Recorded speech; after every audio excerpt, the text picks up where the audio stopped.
আমার স্নেহের ছাত্রছাত্রী, আমি দীপান্বিতা ম্যাডাম। আমার ইউটিউব চ্যানেল দীপাস টিচিংয়ে তোমাদের প্রত্যেককে স্বাগত। তোমরা জানো ক্লাস 12 সেমিস্টার 4-এর জন্য এবিটিএ টেস্ট পেপার থেকে পেজগুলো সমস্ত আলোচনা করা হচ্ছে।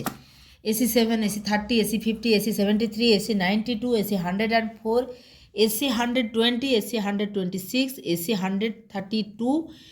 এগুলো অলরেডি পার্টে, পার্ট বি, পার্ট সি আলাদা আলাদা করে 3টে ভিডিও আলোচনা হয়ে আছে। এখন এসি 138 তার পার্ট সি অর্থাৎ এ বি আলোচনা হয়ে গেছে। এখন যেটা আলোচনা করব পার্ট সি।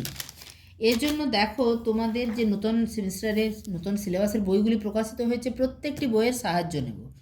এই পার্ট সি এর উপকারিতা একটুখানি বলি যে ক্লাসটা কেন তোমাদেরকে দেখতেই হবে। আমি পার্ট এর জন্য তোমাদেরকে সমস্ত নোটস, সে লং কোশ্চেন বলো বা যেগুলো 3 নম্বরে 2 নম্বরে, সমস্ত কোশ্চেনের পিডিএফ কিন্তু দিয়ে দিয়েছি। যারা এখনও পর্যন্ত পাওনি তারা স্ক্রিনে দেওয়া নম্বরে আমাকে হোয়াটসঅ্যাপ করে পার্ট এর সমস্ত নোটসগুলো নিয়ে নিতে পারো। পার্ট বি অবশ্যই যে কোশ্চেনগুলো বারে বারে আসছে তার উত্তর কিভাবে হবে, কোন বইটা থেকে হবে, এতগুলো বই আছে। এই বইগুলোর মধ্যে কোনটা থেকে তোমরা সঠিক এবং যথাযথ উত্তর পাবে সেটা দেখিয়ে দেবো। এবং 2 নম্বরের প্রশ্নগুলোর জন্য উত্তর দেখো এভাবে খাতায় লিখে দিয়েছি। যারা অলরেডি চ্যানেলে আছো তারা তো ব্যাপারটা জানোই। যারা চ্যানেলে নতুন তারা এক্ষুনি চ্যানেলটা সাবস্ক্রাইব করে নাও এবং পরবর্তী নোটিফিকেশান কখন কি আসে না দেখে অবশ্যই চ্যানেল ভিজিট করবে যাতে সমস্ত ক্লাসগুলো দেখতে পারো। চলে যাচ্ছি মূল আলোচনায়। মূল আলোচনায় যাওয়ার আগে বলবো যে একটা লাইক করে দিও এবং বন্ধুদের মাঝে গুরুত্বপূর্ণ তথ্য প্লাস ভিডিওটা শেয়ার করে দিও। প্রথম কোশ্চেন, মধ্য ও পূর্ব ভারতের লৌহ ইস্পাত শিল্পের কেন্দ্রীভবনের কারণ। এই কোশ্চেনটা তোমরা মাধ্যমিকে এত ভালোভাবে করেছো যে আর নতুন করে দেখানোর কিছু নেই। তাও একটুখানি দেখিয়ে দেবো যে মধ্য ও পূর্ব ভারতের যে লৌহ ইস্পাত শিল্প কেন্দ্রগুলো রয়েছে তার ম্যাক্সিমামই এই জায়গাটাতে কেন্দ্রীভূত হয়েছে। এই যে দেখো একদম এইটুকুর মধ্যে যথাযথ এবং সংক্ষিপ্ত উত্তর। ভারতে যে 7টি বড় সরকারি লৌহ ইস্পাত শিল্প কেন্দ্র, তার মধ্যে দুর্গাপুরের 2টি, বার্নপুর, কুলটি, জামশেদপুর, বোকারো, ভিলাই, এই যে সমস্তগুলো এগুলো কাছাকাছি কেন স্থাপিত হয়েছে তার কারণ হচ্ছে কাঁচামালের কেন্দ্রীভবন। তোমরা স্ক্রিনশট নিয়ে নাও, এটা তোমাদের নোটস রেডি আছে, মাধ্যমিকেও বারে বারে পড়েছো। আকরিক লোহা পাওয়া যাচ্ছে এখানে, কয়লা, চুনাপাথর, ডলোমাইট, ম্যাঙ্গানিজ, বিদ্যুৎ শক্তির প্রাচুর্য, জল, শ্রমজীবী মানুষের সুবিধা, বন্দরের সুবিধা, এই সমস্ত কারণের জন্য এই দুর্গাপুর, বার্নপুর, কুলটি, জামশেদপুর, বোকারো, ভিলাই এগুলো সব কাছাকাছি একসাথে গড়ে উঠেছে। চলে যাব পরের প্রশ্নে। 2 দাগের প্রশ্ন আছে, সাম্প্রতিককালে ভারতে মোটর গাড়ি শিল্পের দ্রুত বিকাশের বা দ্রুত উন্নতির কারণগুলি উল্লেখ করো। ভারত অটোমোবাইল ক্ষেত্রে একটি উন্নত বাজার। এই ভারতে মোটর গাড়ি নির্মাণ শিল্পের উন্নতির কারণগুলি, প্রথম কারণ হচ্ছে 1991 সাল থেকে বিশ্বায়নের প্রভাব। 1991 সালের শিল্পনীতিতে ভারত উদারীকরণকে সমর্থন করে, ফলে ভারতে বিদেশি পুঁজি আকৃষ্ট হয়, ফলে বিদেশিরা শিল্পে বিনিয়োগ করে, যেটা মোটর গাড়ি নির্মাণ শিল্পের ক্ষেত্রেও একই রকমভাবে বিনিয়োগ হয়। ফলস্বরূপ BMW, অডি, সুজুকি, স্কোডা প্রভৃতি নামজাদা কোম্পানি ভারতে যৌথ উদ্যোগে মোটরযান উৎপাদন শুরু করে। এছাড়া ক্রমবর্ধমান সামরিক প্রয়োজন, দেশের ক্রমবর্ধমান সামরিক প্রয়োজন মেটাতেও মোটরগাড়ি নির্মাণ শিল্পের উন্নয়ন ঘটে। মধ্যপ্রদেশের জব্বলপুরে সামরিক যান উৎপাদনের কাজ শুরু হয়, পরে দেশের অন্যত্র যন্ত্রাংশ নির্মাণের কারখানা গড়ে ওঠে। বর্তমানে প্রায় 25 রকমের সামরিক যান উৎপাদন করা হয়। নিত্য নতুন সড়ক নির্মাণ ও নির্মাণের গতিবিধি। 2012 সালে সোনালী চতুর্ভুজ নামক 4 মহানগরী সংযোগকারী সড়কপথ নির্মাণের কাজ শেষ হয়েছে। 14 থেকে 15 সালে ভারতে সড়ক নির্মাণের দৈনিক হার ছিল প্রতিদিন 12 কিমি রাস্তা তৈরি হতো, সেটা 21-22 সালে এসে দাঁড়িয়েছে প্রায় দৈনিক 30 কিমি। তাহলে সড়কপথ নির্মাণ যেহেতু বাড়ছে এবং সড়ক যানও বাড়ছে। মানুষের ক্রয় ক্ষমতা বৃদ্ধি, ক্রয় ক্ষমতার ভিত্তিতে ভারত পৃথিবীর 3য় বৃহত্তম দেশ, অপরপক্ষে জিডিপি অনুসারে ভারত পৃথিবীর 5ম বৃহত্তম দেশ। তাই ভারতে গাড়ির ক্রয় ক্ষমতা অনেক বেশি বৃদ্ধি পেয়েছে। এছাড়া গাড়ির চাহিদা বৃদ্ধি, ভারতের অর্থনীতির গড় বার্ষিক বৃদ্ধি হচ্ছে 6.5%। 1991 সালে ভারতের অর্থনীতিতে উদারনীতি গ্রহণ করার পর ভারতীয় অর্থনীতি ক্রমশ মজবুত হয়েছে। ভারতে খাদ্যদ্রব্য এবং শিল্পজাত দ্রব্যের উৎপাদন বাড়ায় মালবাহী ট্রাকের চাহিদা বৃদ্ধি পেয়েছে। এছাড়া সহজে ঋণ প্রাপ্তি, ব্যাংকের ঋণদান নীতি আগের চেয়ে অনেক সহজ হয়েছে, গ্রাহকরা ঋণের সুবিধা নিয়ে সহজেই গাড়ি কিনতে পারছে। অনুকূল সরকারি নীতি, ভারতের প্রথম পর্যায়ে দেশের 11টি শহরে যাত্রী পরিবহনের ক্ষেত্রে ইলেকট্রিক বাস চালু করার সিদ্ধান্ত নিয়েছে। এতে দূষণ অনেকটা কমবে, তেলের খরচ কমবে।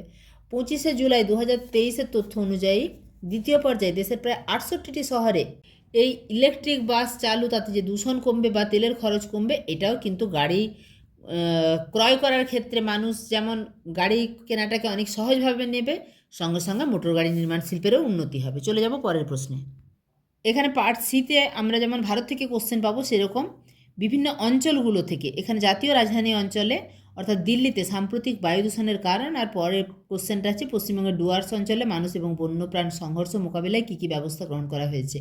তো প্রথমে দেখে নিই দিল্লিতে বায়ু দূষণের কারণ। দিল্লি ভারতের বৃহত্তম মহানগর, আয়তন অপেক্ষা দিল্লিতে প্রায় 3 গুণ বেশি মানুষ বসবাস করে। অধিক জনসংখ্যার বসবাস যেহেতু, তাই গাড়ির সংখ্যাও অধিক এবং অন্যান্য কারণে বায়ু দূষণের মাত্রা অত্যন্ত বেশি। যানবাহনের ধোঁয়া, দিল্লিতে প্রায় প্রতিদিন 10,000-এর বেশি যানবাহন চলাচল করে। এই সংখ্যক যানবাহন থেকে দিল্লির আকাশে প্রতিদিন 30,000 টন ধোঁয়া নির্গত হয়। ধোঁয়ার মধ্যে রয়েছে ক্ষতিকর নাইট্রোজেন অক্সাইড, কার্বন মনোক্সাইড। এই যে দূষকগুলো, এগুলো প্রতিনিয়ত বায়ু দূষণ ঘটাচ্ছে। এছাড়া রয়েছে কলকারখানার ধোঁয়া। উত্তর দিল্লির বাওয়ানা শিল্পাঞ্চল দিল্লির অন্যতম শিল্পাঞ্চল। এছাড়া এখানে প্রায় 16,000টি শিল্পকেন্দ্র বর্তমান। এখানে কীর্তিনগর শিল্পাঞ্চল, মঙ্গলপুরী শিল্পাঞ্চল, বাদামি industrial estate, Okhla industrial estate, এই শিল্পাঞ্চলগুলো থেকে প্রচুর পরিমাণে পার্টিকুলেট ম্যাটার বা যেগুলো বায়ু দূষক, সেগুলো বাতাসে মেশে। এছাড়া রয়েছে ধূলিকণা। বিভিন্ন কনস্ট্রাকশনের কাজ চলছেই, যেখান থেকে ধূলিকণা বাতাসে মিশছে। কৃষির অবশিষ্টাংশ পোড়ানো, দিল্লির আশেপাশে পাঞ্জাব হরিয়ানা অঞ্চলে এই যে কৃষি ফসল, তার যে পরিত্যক্ত অংশ, সেটি পুড়িয়ে ফেলার রীতি রয়েছে এবং তার থেকেও কিন্তু দিল্লিতে প্রচুর পরিমাণে বায়ু দূষণ ঘটে। তাপবিদ্যুৎ কেন্দ্র, এখানে দিল্লির 300 কিলোমিটার ব্যাসার্ধের মধ্যে অবস্থিত বেশ কয়েকটি কয়লাভিত্তিক তাপবিদ্যুৎ কেন্দ্র রয়েছে, যেমন দাদরি, ইন্দিরা গান্ধী, মহাত্মা গান্ধী, পানিপত তাপবিদ্যুৎ কেন্দ্র, হরদুয়ারগঞ্জ, রাজীব গান্ধী তাপবিদ্যুৎ কেন্দ্র। এই তাপবিদ্যুৎ কেন্দ্রগুলো থেকেও কিন্তু দূষক বাতাসে মিশছে। এছাড়া রয়েছে গৃহস্থালির ধোঁয়া। 89% মানুষ রান্নার কাজে এলপিজি ব্যবহার করেন, তবুও শহরতলি এবং গ্রামে কিন্তু এখনও পর্যন্ত কাঠকয়লা পুড়িয়ে অনেকে রান্না করে থাকেন, যার ফলে বাতাসে কার্বন ডাইঅক্সাইড, কার্বন মনোক্সাইড মেশে। এছাড়া বিভিন্ন ধর্মাবলম্বীর মানুষ বাস করায়, বিশেষত দেওয়ালি বা অন্যান্য সামাজিক এবং ধর্মীয় অনুষ্ঠানের সময় বাজি পোড়ানো, তাতেও প্রচুর পরিমাণে দূষক বাতাসে মেশে। এখন দেখে নেব পশ্চিমবঙ্গের ডুয়ার্স অঞ্চলে মানুষ বন্যপ্রাণ সংঘর্ষ মোকাবেলায় কী কী ব্যবস্থা গ্রহণ করা হয়েছে। ডুয়ার্স অঞ্চলে মানুষ বন্যপ্রাণীর সংঘাতে ব্যবস্থাপনা। ইন্ট্রোডাকশনটা এক লাইন লিখতে পারো। বৈচিত্র্যময় বন্যপ্রাণীর জন্য পরিচিত ডুয়ার্স অঞ্চলে মানুষ এবং বন্যপ্রাণীর সংঘাত কিন্তু একটা সাধারণ ব্যাপার, এবং এর জন্য কী কী ব্যবস্থাপনা নিয়ে যেতে পারে, সেটা হচ্ছে সুরক্ষিত এলাকা, বাফার জোন তৈরি, বন্যপ্রাণীর আবাসস্থলের চারপাশে সংরক্ষিত এলাকা ও বাফার জোন স্থাপন করে বন দখল ও মানুষের কার্যকলাপ সীমিত করার চেষ্টা হচ্ছে। বনাঞ্চল রক্ষা, নতুন বনাঞ্চল তৈরি করে বন্যপ্রাণীর জন্য পর্যাপ্ত স্থান ও সম্পদ নিশ্চিত করা প্রয়োজন।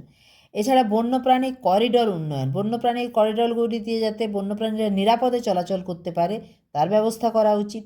স্থানীয় সম্প্রদায়কে সম্পৃক্ত করা বা শিক্ষা সচেতনতা প্রদান, তাদের বিকল্প জীবিকার সন্ধান করে দেওয়া, যাতে তারা বন্যপ্রাণী শিকার করার জন্য বনের মধ্যে না ঢোকে। এছাড়া প্রশমন ব্যবস্থায় বাস্তবায়ন করা দরকার সেগুলো হচ্ছে বেড়া তৈরি। অনেক গ্রামবাসী বন্যপ্রাণী আটকাতে কৃষিজমির চারদিকে কিংবা চা বাগানের মালিকেরা বাগানের চারদিকে কী করে, ইলেকট্রিকের তার দেয় বা খুর ব্লেড বেড়ার ব্যবহার করে। এতে বন্যপ্রাণীর ক্ষতি হয়, তারা ক্ষিপ্ত হয়ে ওঠে। তাই জৈব বেড়ার প্রয়োজন। পর্যাপ্ত আলোর ব্যবস্থা, নিশাচর প্রাণী তাড়ানোর জন্য চা বাগানে, বসতি অঞ্চলে এবং কৃষিজমির চারদিকে পর্যাপ্ত আলোর ব্যবস্থা, এবং সেগুলো যেন সৌরচালিত হয়। উন্নত প্রযুক্তির ব্যবহার, কৃষিজমি, চা বাগান এবং বসতি অঞ্চলে বন্যপ্রাণীর প্রবেশ প্রতিরোধের জন্য স্বয়ংক্রিয় অ্যালার্ম ব্যবস্থা, ক্যামেরা ট্র্যাপিং যন্ত্র, হাতি ট্র্যাকিং যন্ত্র, চারদিকে স্বয়ংক্রিয় আলোর ফ্ল্যাশ বিম ব্যবস্থা, মোবাইল প্রযুক্তি, cyber tracker, metal scanner, drone, radio frequency শনাক্তকরণ ট্র্যাপ, এগুলোর ব্যবস্থা করতে হবে।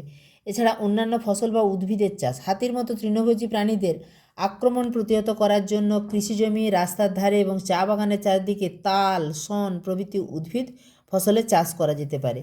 এছাড়া মৌমাছি পালন, বসতি এলাকায় মৌমাছি পালন করতে পারলে হাতির মতো প্রাণীদের আক্রমণ আটকানো যাবে। মাইক্রো হ্যাবিটেট তৈরি, বনভূমির প্রান্তবর্তী অঞ্চলে হাতির মতো প্রাণীদের জন্য মাইক্রো হ্যাবিটেট তৈরি করতে পারলে মানুষের সঙ্গে মিথস্ক্রিয়া কম হবে।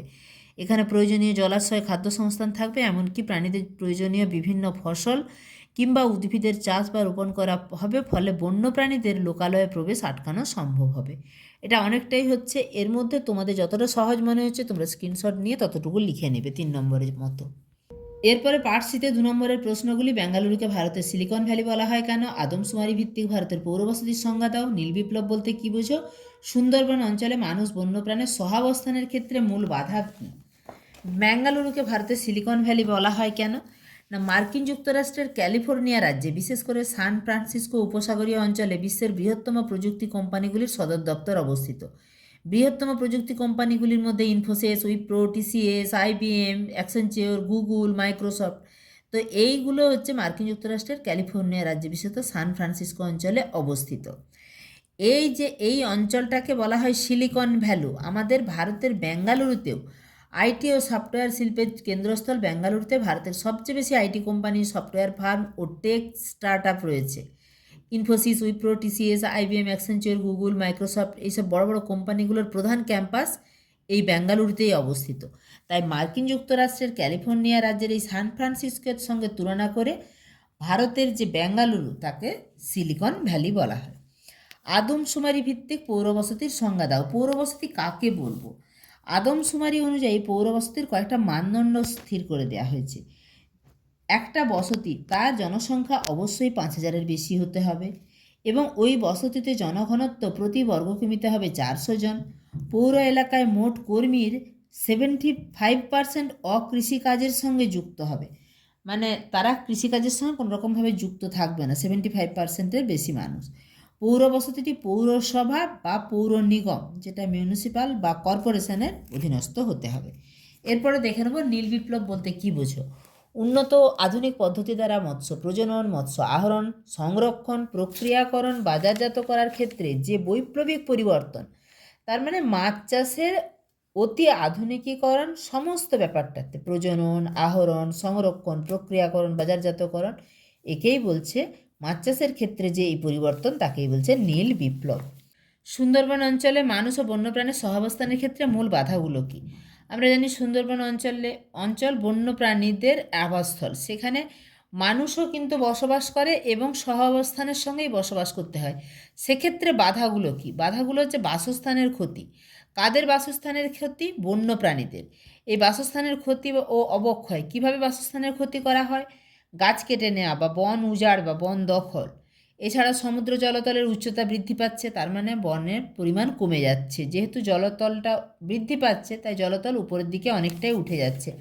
এই যে সুন্দরবন অঞ্চলে জলতল যত সমুদ্র জলপৃষ্ঠের উচ্চতা বৃদ্ধি পাবে, তখন এই সুন্দরবনের দ্বীপগুলো ক্রমশ ডুবে যাবে। এছাড়া নিবিড় কার্যাবলী, যেমন মাছ ধরা, মধু সংগ্রহ, ফলে বন্যপ্রাণীরা কিন্তু থাকতে পারছে না বা বন্যপ্রাণীর শিকারও চলছে। দ্বিতীয় পয়েন্ট হচ্ছে বনজ সম্পদের উপর মানুষের নির্ভরতা এবং জীবিকার অভাব। এই সুন্দরবন অঞ্চলে যে সমস্ত মানুষ বসবাস করে, তারা কিন্তু বনের উপরই বেশি নির্ভরশীল, কারণ সেখানে উপযুক্ত জীবিকার অভাব রয়েছে। এছাড়া জনসংখ্যা বৃদ্ধি ও বসতি সম্প্রসারণ। জনসংখ্যা বৃদ্ধি পাচ্ছে, বসতির সম্প্রসারণ হচ্ছে, মানুষ বনের যে গভীরতা বা গাঢ়ত্ব, সেটাকে উপেক্ষা করে বনের দিকেই বেশি সম্প্রসারণ করছে এবং সঙ্গে সঙ্গে কিন্তু গাছ কাটা হচ্ছে। শিক্ষা এবং সচেতনতার অভাবও কিন্তু এই সুন্দরবন অঞ্চলে মানুষ এবং বন্যপ্রাণীর সহাবস্থানের ক্ষেত্রে বাধা। এছাড়া রয়েছে জলবায়ু পরিবর্তন, যেমন জলবায়ু পরিবর্তনের ফলে সমুদ্রপৃষ্ঠের উচ্চতা বৃদ্ধি, ঘূর্ণিঝড়ের ঘনত্ব বৃদ্ধি, উপকূলীয় জলের লবণতা বৃদ্ধি, মাটি ও নদী তীরের ভাঙন প্রভৃতি বাস্তুতন্ত্রকে ব্যাহত করছে এবং মানুষ বন্যপ্রাণী উভয়কেই স্থানচ্যুত করছে। তাহলে এই সমস্ত কারণগুলো রয়েছে, যেটা 2 নম্বরের জন্য এতটুকু লিখলেই হবে। তাহলে বুঝতেই পারছো 2 নম্বরের সমস্ত প্রশ্নের উত্তর কিন্তু যথাযথ সুন্দর করে তোমাদের জন্য লিখে দেওয়া আছে। তাই আবারও বলবো, চ্যানেলে নতুন হলে চ্যানেলটা সাবস্ক্রাইব করে রেখো। গুরুত্বপূর্ণ ভিডিওটা বন্ধুদের মাঝে শেয়ার করার সাথে সাথে একটা লাইক করে দিও। দেখা হচ্ছে খুব তাড়াতাড়ি পরবর্তী ক্লাসের ভিডিওর সাথে।